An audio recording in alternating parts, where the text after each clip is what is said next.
just briefly look at the equipment, the tools and the paint we're going to be using today to be able to complete the model kit. So first off, I have my air compressor. It is an Iwata SmartJet Studio Series. It's a very good little compressor. I have an extra long hose here to help keep the moisture down in the air, but also I have a moisture trap, which if you're going to be painting for any amount of time, you're going to need a moisture trap. I have a regulator here on the bottom and a pressure gauge. Today we're going to be using between 15 and 20 psi. So the airbrush is actually my old Iwata HPB. I don't think you can get these anymore. It has a small cup here on the top, and because we're going to be using a small amount of paint today, it's going to be ideal for cleanup. Then we have a airbrush cleaning station.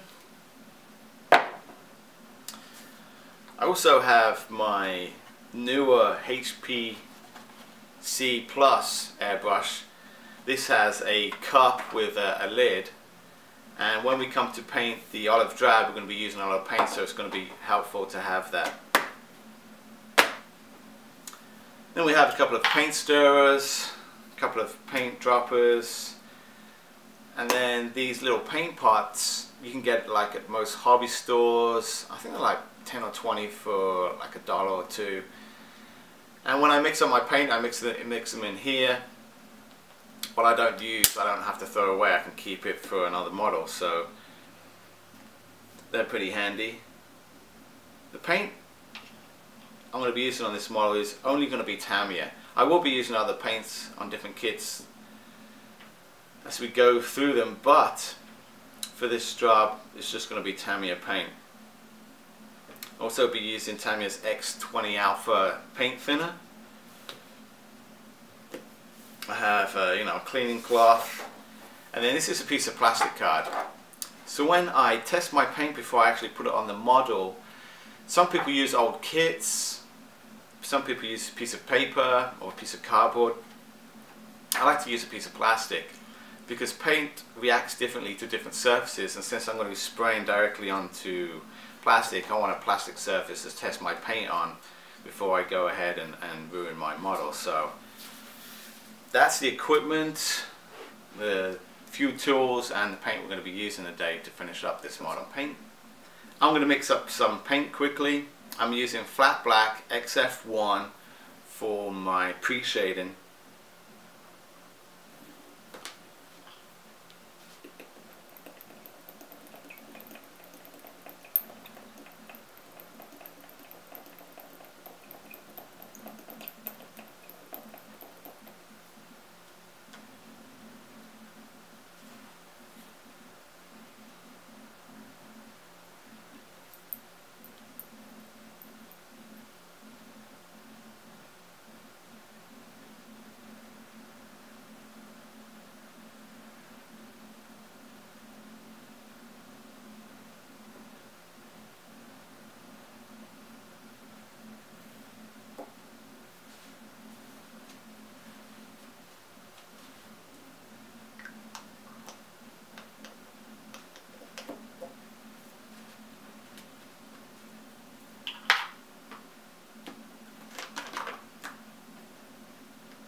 Since this paint is going to be for pre-shading, I don't want it too thick, I want it kind of light.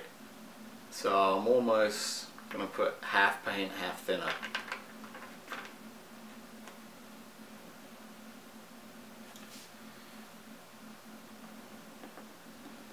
I'll give it a gentle shake here to mix it up.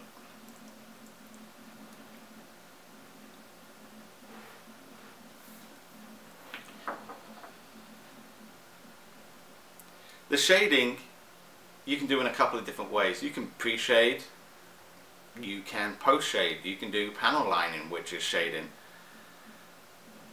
I'm going to do some pre-shading.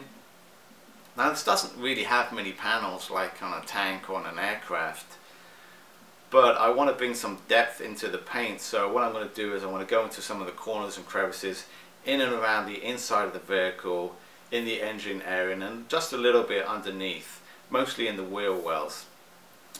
when it comes to the chassis, I'm basically going to hit all the spots where it connects, and probably the springs are going to have some heavy shading on them.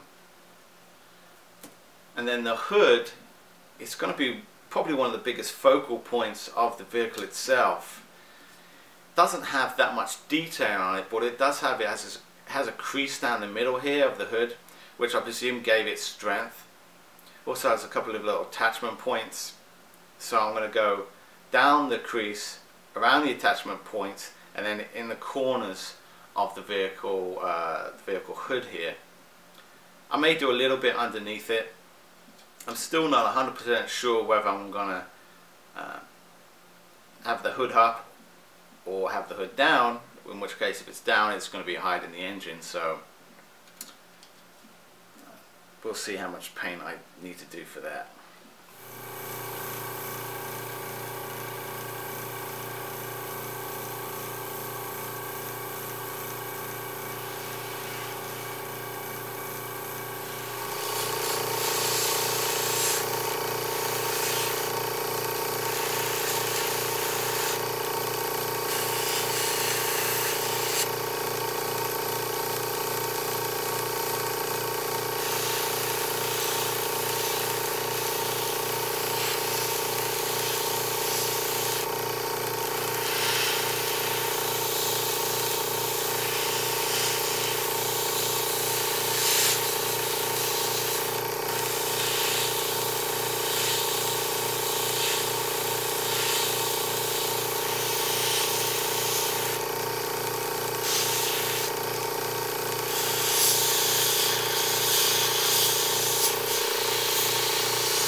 Here are the other pieces that I did some pre-shading to.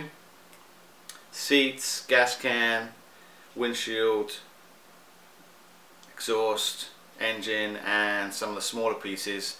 I sprayed these in the spray booth, which is always best to use when you're using Tamiya acrylics and X20 alpha thinners.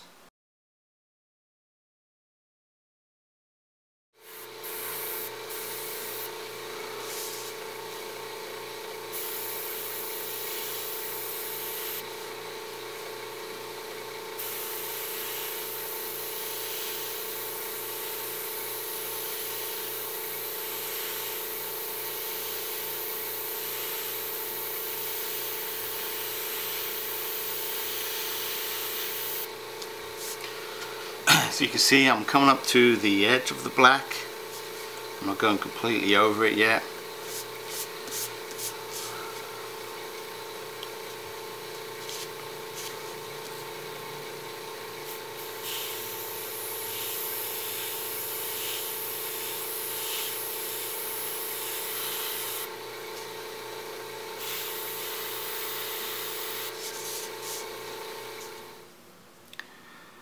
Here are the major components painted with the XF62 olive drab Tamiya paint, and as you can see it's given us a really nice coverage.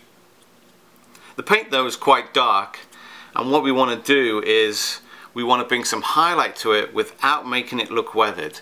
To do that I have mixed some XF3 and some XF2 white and yellow into a batch of olive drab.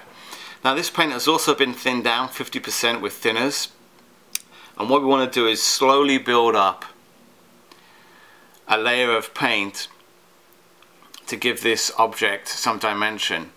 What we don't want at the end of the build and paint is for it to look like a toy. What we want it to do is look like a smaller version of obviously the real thing. To do that, you have to use a little bit of artistic license in the painting of it to be able to create the smaller object in real life. So like I said, I don't want to make it look weathered, but I do want to make it look like it has a dimension.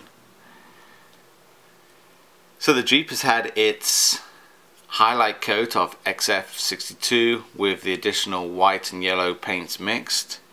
You can see it's very subtle, it's a light gradient coming across. The hood here on one side, I didn't paint this side so you could see the actual difference.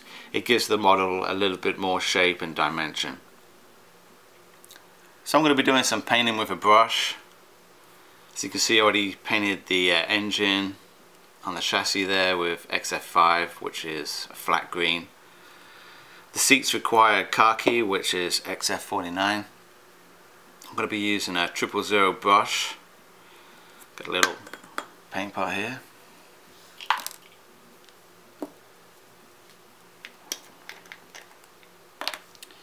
So the chairs have already been primed.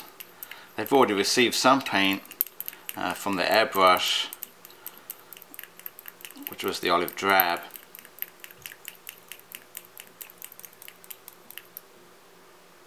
I'm not going to need too much paint. Just going to scoop it out of here.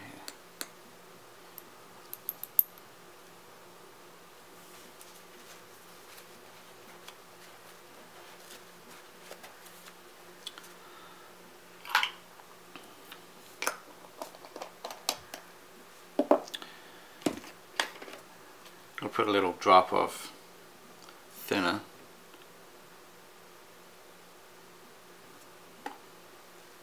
Two little drops there.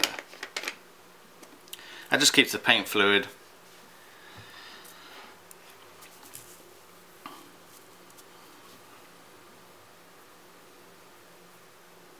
Stops it drying up too quickly.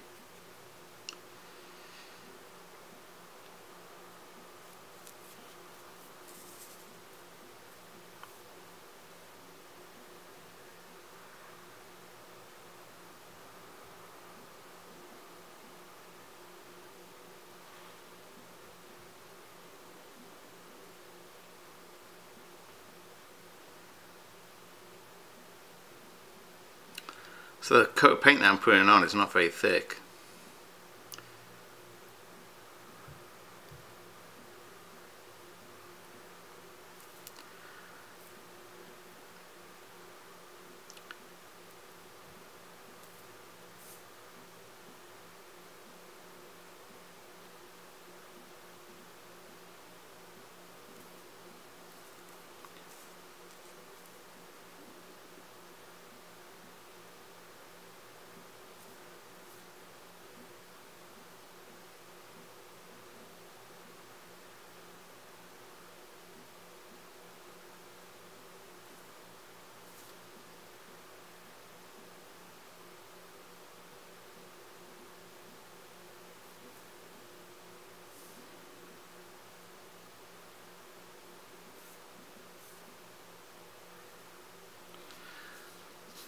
Passenger seat.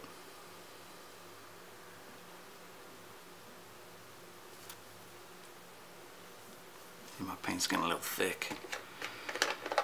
I need to add a drop of thinners. Keep it from drying out.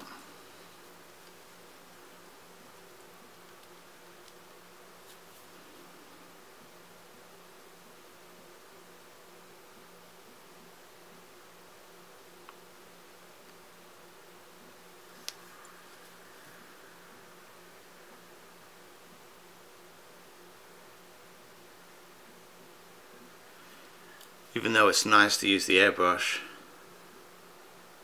it's actually kind of relaxing coming back to the quiet of painting by hand.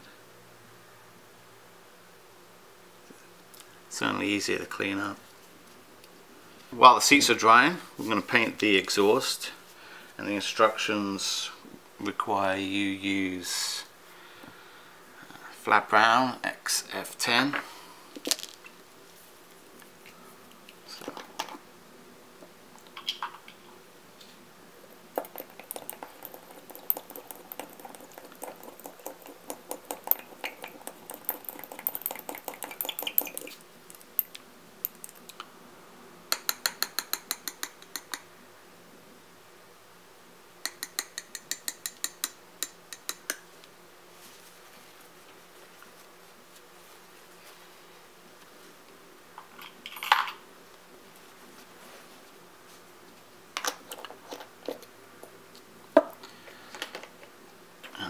Drop of thinners. It's 2 drops.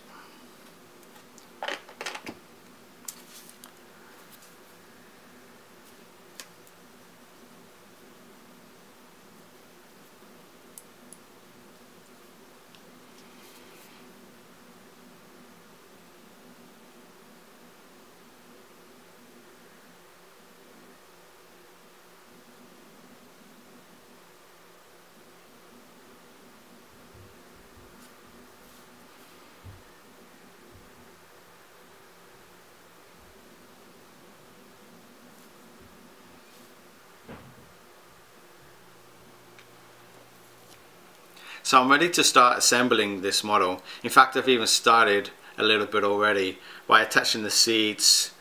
I've attached the exhaust system to the undercarriage here. The engines receive the colors that Tamiya require, as well as the detail for the engine itself. The headlights have been installed into the radiator, and the windshield as clear components have been installed into the windshield itself. Everything's received a coat of matte varnish, though it's a little shinier than I wanted. I want a real flat finish, especially for the seats, so I'm probably going to go back over that. The hood has received a coat of semi-gloss, which is going to help with the large decal of the star. I don't want that to silver, so we need a nice smooth finish for that decal to adhere to. There are a couple of smaller decals for the side.